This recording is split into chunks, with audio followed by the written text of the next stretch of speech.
Hello friends, welcome back to my channel financial journey. इस video में बात करेंगे उस 10,000 पर मंथ एसआईपी की जो मैं अपने मम्मी के अकाउंट से कर रही हूँ, उसका क्या अपडेट है 15th वीक में, उसका क्या अपडेट रहा। तो पहले बात करें निफ्टी की, तो निफ्टी इस वीक जो ये वीक चला था उसमें लगभग 692 पॉइंट्स ऊपर गई थी, जो कि 2.78% का अप मूवमेंट है। और अगर इस ईयर का सबसे हाई की बात करें तो वो लगभग 6,178 यानी लगभग 600 पॉइंट और ऊपर है।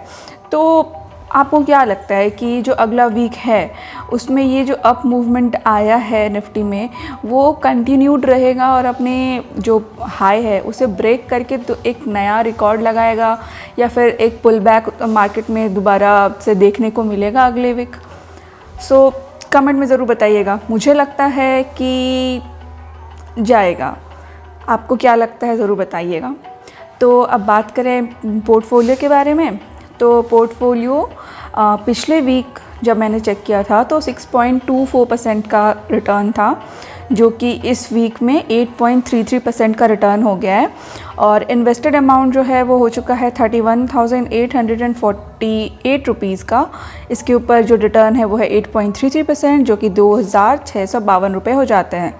और जो पोर्टफोलियो की करंट वैल्यू है वो हो चुकी है 34,500 रुपीज़ की। और जो XIRR है पोर्टफोलियो का वो अभी चल रहा है 63.3% का। अब बात करें रिटर्न्स की, तो रिटर्न्स में सबसे ज़्यादा रिटर्न अभी बना के दे रहा है Nippon India small cap fund, जिसमें 10.8% का रिटर्न मिला है, जो कि 141 रुपये हो जाते हैं। उसके बाद है टाटा स्मॉल कैप फंड, जो कि 9.7% का रिटर्न दे रहा है, जो कि हो जाते हैं 474 रुपये। फिर है Motilal Oswal mid cap fund, और उसमें है 9.3% का रिटर्न, जो कि 607 रुपये होते हैं। फिर है Parag Parikh LSS tax saver fund, इसमें 8.4% का रिटर्न मिला है, जो कि 422 रुपये हो जाते हैं।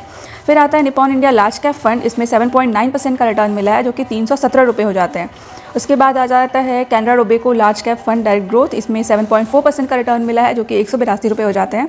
फिर आता है UTI Nifty next 50 index fund, इसमें 6.9% का रिटर्न मिला है, जो कि 241 रुपये हो जाते हैं। और इसके बाद आता है HDFC फोकस्ड फंड, जो कि 6.3% का रिटर्न दे रहा है, जो कि 266 रुपये हो जाते हैं।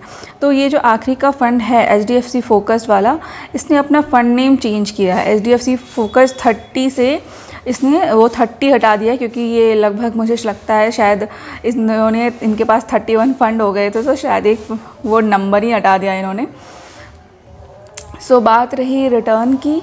उसके बाद पोर्टफोलियो एनालिसिस देखें तो पोर्टफोलियो एनालिसिस में सारे फंड मेरे इक्विटी में ही, सारे जो अमाउंट है वो इक्विटी में ही है। उसके बाद टॉप सेक्टर्स जो हैं वो है financial, consumer discretionary, technology, industrials and materials. और मार्केट कैप लार्ज कैप में 54.35% एलोकेशन है। उसके बाद है मिड कैप 24.04%, स्मॉल कैप 21.61% का एलोकेशन है। और टॉप कंपनीज़ जिसमें इन्वेस्टमेंट है वो है HDFC bank, ICICI bank, axis bank, Coforge, persistent systems. ये 5 कंपनी टॉप कंपनीज़ हैं जिसमें पैसे इन्वेस्टेड हैं इस पोर्टफोलियो में। SIPs की बात करें, जो मेरे ऑर्डर्स लगे हुए हैं वो अभी 27 जून का मिड कैप का मोतीलाल ओसवाल मिड कैप का है, 28 जून का निपॉन इंडिया स्मॉल कैप का है, और 29 जो आज है उसका टाटा स्मॉल कैप का है। तो ये सारे, इसका जो मोतीलाल ओसवाल मिड कैप का है इसमें NAV तो मुझे 27 का ही मिलेगा, बट इसका जो मतलब पोर्टफोलियो में क्रेडिट होगा वो लगभग मंडे तक में इसका हो जाना चाहिए। तो ये SIPs हैं, और अगले वीक तक में इतने सारे SIPs मेरे कटने वाले हैं। मतलब मेरे नहीं, मेरी मम्मी के अकाउंट से जो किए हैं, तो मेरी मम्मी के अकाउंट से ही कटने वाले हैं। तो इस वीडियो में बस इतना ही। Bye bye, take care, happy investing.